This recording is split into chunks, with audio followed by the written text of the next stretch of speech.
Hi traveler, welcome to Activity Specialist. On today's video, we're gonna be looking at what to expect and how to be prepared for the crossing in between Costa Rica and Panama borders. We know that this is a very popular crossing border among our clients, so here are all the tips and tricks so this transition is as smooth as possible for any traveler wanting to do this amazing trip in between these two countries.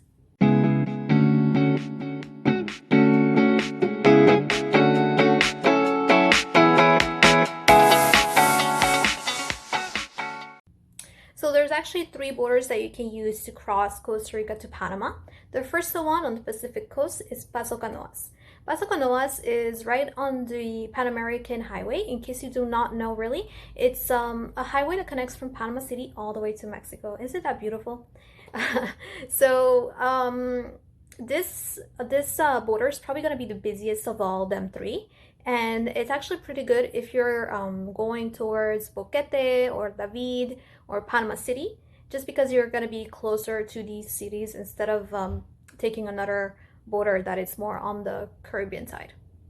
On this border on the Costa Rican side, you can find like very good duty free. That's just a tip. You can actually find very good duty free compared to anywhere else. Like I've found stuff 50% off at that border. So I will highly recommend, like if you're going towards Panama City and you have to take Paso Canoas, like just go around at the duty free. It's worth it.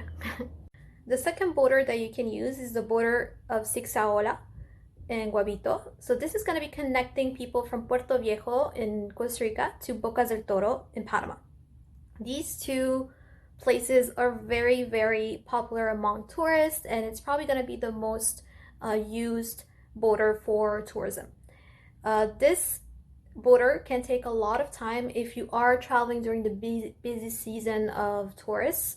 So it could be from 3 to 4 hours, but I've been traveling quite often through that border, and sometimes it's very, very fast. I mean, 20 minutes and you're in and out, and you're already back into your shuttle to go into Panama, to Bocas del Toro. Usually I take this border when I travel from Puerto Viejo to Bocas del Toro, just because I always travel from Costa Rica to Panama, not really Panama to Costa Rica, but I'm pretty sure that it's gonna be the same amount of time regardless of where you are. And finally, the last border that you could take to travel in between Costa Rica and Panama will be Rio Sorrento.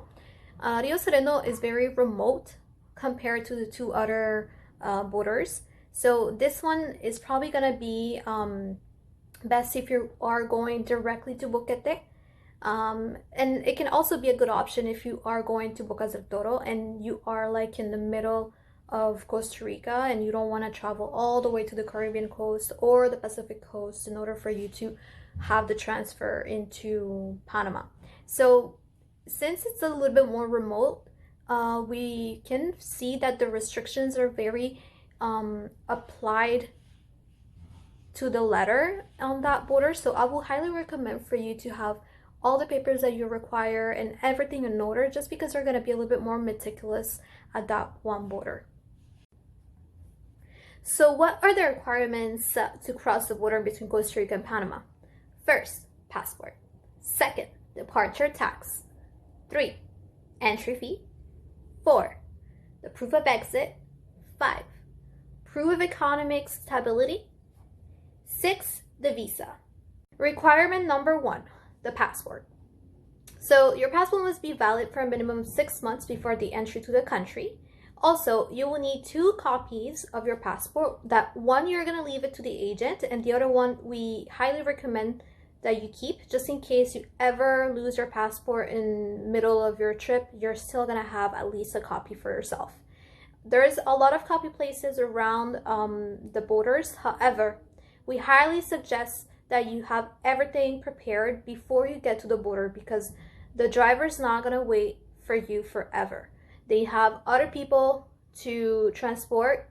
So if you have problems doing the copies and then you have problems at the immigration center, then most likely the driver will tell you that he has to go. We highly recommend that you get your copies before you get to the border so you don't have to go through that hassle and you don't miss your bus. Requirement number 2, the departure tax. Yes, Costa Rica makes you pay an exit fee. Most countries actually do. It's just that you never notice because it's already included in the airline ticket. Usually the departure tax for Costa Rica by air is $29, but when you do it by land, it comes to $8. It's actually really $7, but the people at the border makes $1 commission on each person that passed by. So just make sure you have those $8 in cash. It's gonna be on US dollars, or I think that they do take colones, but it will be just more safe if you do that on US dollars instead. Requirement number 3, the entrance fee. So after you pay the exit fee of Costa Rica, you're gonna have to pay the entrance fee to get into Panama.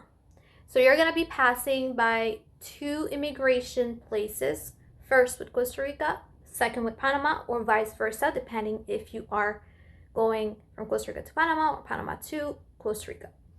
The entrance fee for Panama is $5. However, just make sure you smile to the agent and you are really polite. Sometimes they will not charge you for that entrance fee, but sometimes they will.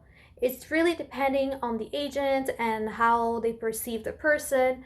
It's not really something governmental.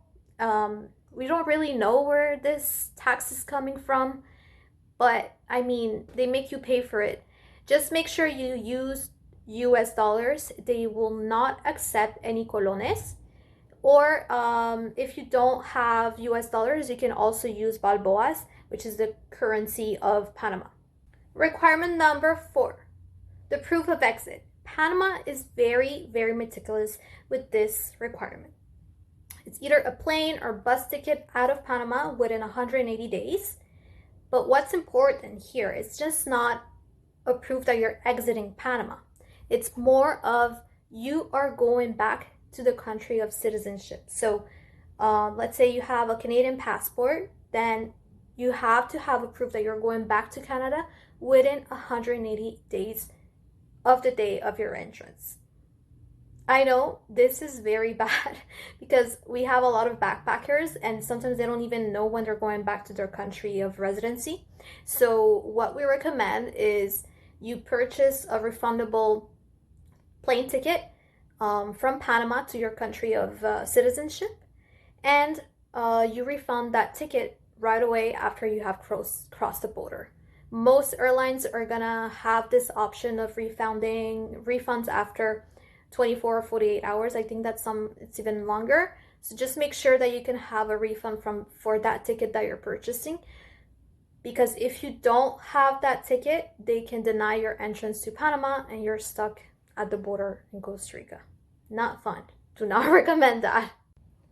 Requirement number 5, proof of economic stability. What it means.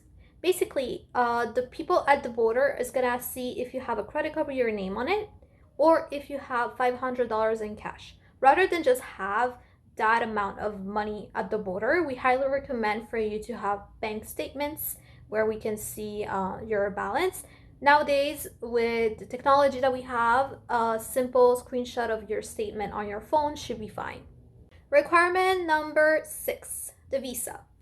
US and Canadian citizens do not need a visa to either Costa Rica or Panama. However, there is some countries that require visa for either countries. I'm gonna leave a link down below in the description box so you can go check out if a visa is required on your case. And that is it for today's video. I hope you found some useful information for your upcoming trip.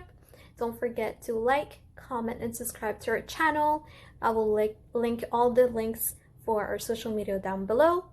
And also, do not forget, your adventure is just a click away with the Real Del Tours.